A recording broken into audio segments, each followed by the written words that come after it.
দুলিয়াজানত যুৱ কংগ্ৰেছৰ নিৰ্বাচনী ৰণসিঙা কৰ্মী সভাত ছত্তীশগড় ৰায়পুৰৰ বিধায়ক বিকাশ উপাধ্যায় অংশগ্ৰহণ।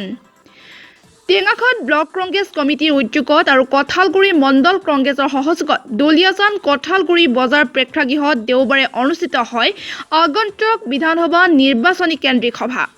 এই বিশেষ দলীয় সভাখনত অতিথিৰূপে উপস্থিত থাকে ছত্তীশগড় ৰায়পুৰ বিধানসভা সমষ্টিৰ বিধায়ক তথা অসম প্ৰদেশ কংগ্ৰেছৰ উজনি তত্ত্বাৱধায়ক বিকাশ উপাধ্যায়, প্ৰাক্তন বন মন্ত্ৰী তথা ডিব্ৰুগড় জিলাৰ সভাপতি এটুৱা মুণ্ডা আৰু প্ৰাক্তন মন্ত্ৰী পৃথিৱী মাঝি। টেঙাখাত ব্লক কংগ্ৰেছৰ সভাপতি সুশান্ত শইকীয়াই পৌৰোহিত্য কৰা উক্ত সভাত বিধায়ক বিকাশ উপাধ্যায়ৰ ভাষণ প্ৰসংগত বিজেপিৰ জনবিৰোধী কাম কাজসমূহ গাঁৱে গাঁৱে গৈ জনসাধাৰণক সজাগ সচেতন কৰিবলৈ আহ্বান জনায় কংগ্ৰেছ কৰ্মীসকলক। লগতে ভাষণৰ জৰিয়তে বিধায়কগৰাকীয়ে তৃণমূল পৰ্যায়ৰ দলীয় কৰ্মীসকলক কাম কৰি যাবলৈ উদ্বুদ্ধ কৰে। এই সভাটিৰ প্ৰাক্তন বন মন্ত্ৰী তথা ডিব্ৰুগড় জিলাৰ সভাপতি এটুৱা মুণ্ডা আৰু প্ৰাক্তন মন্ত্ৰী পৃথিৱী মাঝিৰ লগতে অন্যান্য কংগ্ৰেছী নেতাকৰ্মীসকলেও প্ৰধানত শাসনাধিষ্ঠ চৰকাৰৰ জনবিৰোধী কাম কাজক সমালোচনাৰে বিজেপিক গাড়ীচ্যুত কৰাৰ সংকল্প লয়। নিখিল ভাৰত কংগ্ৰেছ কমিটিৰ সদস্য ধ্ৰুৱজ্যোতি গগৈয়ে আঁত ধৰা সভাখনতে যোৱা ডিচেম্বৰ মাহত গঠিত হোৱা কঁঠালগুৰি মণ্ডল যুৱ কংগ্ৰেছক শক্তিশালী কৰাৰ উদ্দেশ্যে দীপাংকৰ বৰশইকীয়া সভাপতি হিচাপে নৱনিযুক্ত দিয়া হয়। এই দলীয় কৰ্মী সভাত উপস্থিত থাকে টেঙাখাত ব্লক কংগ্ৰেছৰ অধীনৰ 16টা মণ্ডলৰ প্ৰতিনিধিসহ প্ৰায় 400 শতাধিক ৰাইজ। নিউজ ডেস্ক ৰিপৰ্ট, দুলিয়াজান সংবাদ। যে চাহ জনজাতিটোক আমি প্ৰত্যেক দিনৰ মজুৰি আমি 351 টকাকে দিম। হয়তো এজন কোনজন ব্যক্তিয়ে কৈছিল, হয়তো আপোনালোকে প্ৰত্যেকেই জানে, আৰু তেখেতলোকে কৈছিল যে আমি ইয়াত ইণ্ডাষ্ট্ৰিজ কৰিম আৰু বিশেষকৈ আমাৰ এটা ডাঙৰ আমাৰ সমস্যা আছে, নিবনুৱা সমস্যা। হয়তো তেখেতলোকে কৈছিল যে বছৰি আমি 2 কোটিকে নিবনুৱাক সংস্থাপিত কৰিম আৰু প্ৰত্যেকখন ৰাজ্যত প্ৰত্যেক বছৰে আমি 2 লাখকে আমি পঢ়া শুনা শিক্ষিত নিবনুৱাক আমি সংস্থাপিত কৰিম। হয়তো তেখেতলোকৰ সেই কথাবোৰৰ আজিৰ তাৰিখত যদি আমি বিচাৰি পাওঁ তেতিয়াহ'লে এটা বিৰাট ডাঙৰ আলুগুটি। কংগ্ৰেছ দলৰ পৰিয়াল কেৱল আমাৰ এই কঁঠালগুৰি, কেৱল আমাৰ দুলিয়াজান, কেৱল আমাৰ ডিব্ৰুগড়, কেৱল আমাৰ অসম, কেৱল আমাৰ ভাৰতবৰ্ষ নহয়, সমগ্ৰ পৃথিৱীতে সমগ্ৰ ভাৰতবৰ্ষৰে কংগ্ৰেছ পৰিয়াল এক হয়।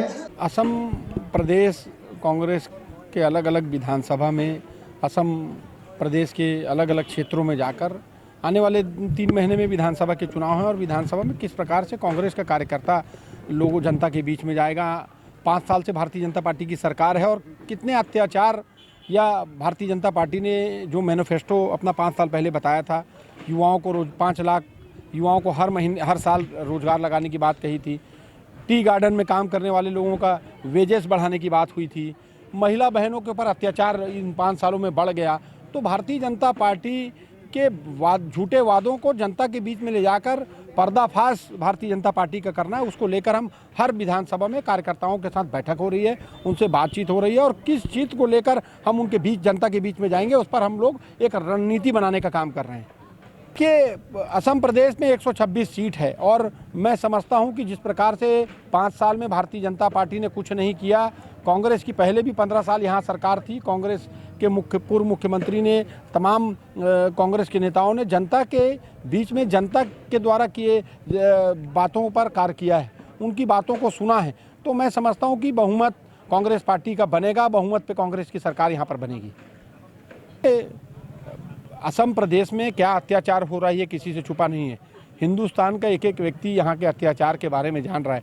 चाहे मिसिंग परिवार के लोग, उनका मकान छीन लिया गया, वो सड़क पर आंदोलन कर रहे हैं, चाहे ट्राइब्स को जनजाति में शामिल नहीं करने की बात झूठी कह के भी भारतीय जनता पार्टी के राष्ट्रीय अध्यक्ष ने अपने भाषण में कहा, उसका विरोध यहाँ के जनता कर रही है। उसी प्रकार से जो जनप्रतिनिधि या जो नेता या जो जनता भारतीय जनता पार्टी के खिलाफ में आवाज़ उठाएगा, उसकी आवाज़ को दबाने के लिए, उसको रोकने के लिए हर हथकंडा अपनाने का काम ये भारतीय जनता पार्टी की सरकार असम में ही नहीं पूरे देश में कर रही है। जिस प्रकार से दिल्ली के सिंधु बॉर्डर पर किसान अपनी जायज़ मांगों को लेकर बैठे हैं, 60 से भी ज़्यादा लोगों की मौत हो चुकी है, लेकिन भारतीय जनता पार्टी का कोई भी नेता वहाँ नहीं गया। अमेरिका में हिंसा हुई, उसमें 4 लोग मरे हैं, उसके लिए आपने दुख व्यक्त किया, लेकिन 60 लोग सिंधु बॉर्डर पे जो हमारे देश के किसान हैं, हमारे देश के वो लोग हैं जो अन्नदाता हैं, जो अन्न पैदा करते हैं, वो लोग, उनकी डेथ हुई, उसमें आपने कहीं संवेदना नहीं दी। तो भारतीय जनता पार्टी की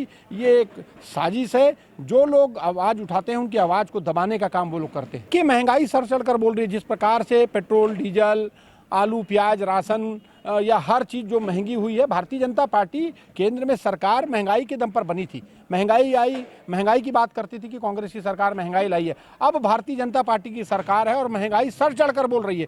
जो उनके नेता महंगाई को लेकर धरना, प्रदर्शन, आंदोलन करते थे, वो केंद्र में मंत्री हैं। अब उनकी जबान से एक भी चीज़ नहीं निकल रही है। गैस की टंकी की बात करेंगे, पेट्रोल डीजल की बात करेंगे, राशन की बात करेंगे, और खाने का तेल अभी लगातार उसका रेट बढ़ रहा है। तो एक घर में डाका डालने का काम भारतीय जनता पार्टी कर रही है, और इस महंगाई के पैसे को जोड़कर वो विधायकों को खरीदने का काम, पार्टियों को तोड़ने का काम पूरे देश में घूम घूम कर ये भारतीय जनता पार्टी कर रही है। আগন্তুক 2021 চনৰ নিৰ্বাচনৰ কাৰণে আৰু আমি আশাবাদী আমাৰ এই দুলীয়াজান সমষ্টিটো আমি এইবাৰ কংগ্ৰেছৰ বিজয় ধ্বজা আমি দুলীয়াজানত উৰুৱাম। এইটো আজিৰ এই সভাৰ জনসাধাৰণে আমাক ইয়াত 200টা চেণ্টাৰ আছে, অৰ্থাৎ 200 বুথ কমিটিৰ যিসকল নেতাকৰ্মী আহি ইয়াত উৎসাহিত হ'ল, আৰু যেনেকুৱা ধৰণৰ আমাৰ দলীয় কৰ্মীবিলাকৰ সাহস আৰু উৎসাহ দেখা গৈছে। অসমৰ বিজেপি চৰকাৰৰ দুৰ্নীতি, অসমৰ বিজেপি চৰকাৰৰ ভুল নীতি, অসমৰ বিজেপি চৰকাৰৰ নাৰীৰ ওপৰত কৰা অত্যাচাৰ, এইবিলাকৰ সমুচিত উত্তৰ দিবলৈ কংগ্ৰেছ কৰ্মকৰ্তাসকল প্ৰস্তুত আছে। আৰু সেইটোৰ কাৰণেই আগন্তুক 2021 চনৰ কাৰণে আমি দুলীয়াজান সমষ্টিত বিজয় ধ্বজা উৰাম, তাক আমি নিশ্চিত বুলি আপোনালোকৰ ওচৰত ঘোষণা কৰিলোঁ। ধন্যবাদ। আমি তেনেকুৱা ধৰণৰ প্ৰভাৱ পেলাব বুলি ক'ব নোখোজোঁ, নেপেলাব বুলিও ক'ব নোখোজোঁ। এইটো বিভিন্ন ৰকমৰ দল আছে, অন্যান্য দলৰ লগত তেওঁলোকৰ কেনেকুৱা ধৰণৰ কথা, কিন্তু আমি আশাবাদী। গণতান্ত্ৰিক দেশত হাজাৰটা ৰাজনৈতিক দল সৃষ্টি হোৱাটো ভাল। প্ৰত্যেকটা ৰাজনৈতিক দলৰ নিজৰ নিজৰ আইডিঅলজি থাকিব, নিজৰ নিজৰ স্থিতি থাকিব, তেওঁলোকৰ নীতি নিয়ম থাকিব, তেওঁলোকৰ মাধ্যমত কৰিব। কিন্তু সকলোৱে আজি একেমুখে এটাই কথা কৈ আছে যে বিজেপি যেনেকুৱা ধৰণৰ ৰাজ্যত জনবিৰোধী, শ্ৰমিক বিৰোধী, কৃষক বিৰোধী সকলো ধৰণৰ আইনবিলাক তেওঁলোকে একাধিকভাৱে জাপি দিছে। সেইবিলাকৰ কাৰণে যিমানবিলাক দল আছে, বিজেপি বিৰোধী যিমানবিলাক আছে, বিৰোধী যিবিলাক সংগঠন, দল, মত আছে, সকলোবিলাক একত্ৰিত হোৱাৰ আহ্বান কংগ্ৰেছে জনাইছে। আৰু বহুত ৰাজনৈতিক দল, আঞ্চলিকতাবাদী শক্তিৰ দলবিলাকে আজি একত্ৰিতভাৱে গোট খাইছে, আৰু আমাৰ এই সঁহাৰিটোক আমাৰ এই আহ্বানটোক বহুতে সঁহাৰি জনাইছে কংগ্ৰেছ দলৰ লগত। আমি আশাবাদী আমাৰ লগত তেওঁলোকে কাম কৰিলে বা আমাৰ লগত আহিলে তেওঁলোকৰ মনোভাৱ যেনেকুৱা আছে, বিজেপি খেদা মনোভাৱ, বিজেপিক উৎখাত কৰাৰ মনোভাৱ, সেই মনোভাৱটোত কংগ্ৰেছ দল লাভান্বিত হ'ব। মই স্বাভাৱিকতে কম, অখিল গগৈক মুক্তি দিব লাগে। অখিল গগৈৰ যিবিলাক নীতি, যিবিলাক আইন কানুনৰ কথা কৈছে, কেতিয়াবা কিবা কথা, কেতিয়াবা মাওবাদীৰ লগত জড়িত থকা কথা কয়, কেতিয়াবা কিবা মাটি উচ্ছেদ কৰাৰ সময়ত কিবা কৰাৰ হেৰি কথা কয়, কেতিয়াবা আইন শৃংখলা ভংগ কৰাৰ কথা ক'বলৈ বিচাৰে। এইবিলাক আচলতে একাধিক আৰোপ, দোষাৰোপ কৰি মেলি তেওঁক জেলত বন্দী কৰি ৰাখি তেওঁৰ জীৱন নাশ কৰাৰ যিটো ষড়যন্ত্ৰ বিজেপি চৰকাৰে চলাইছে, এই ষড়যন্ত্ৰক আমি ধিক্কাৰ দিছোঁ।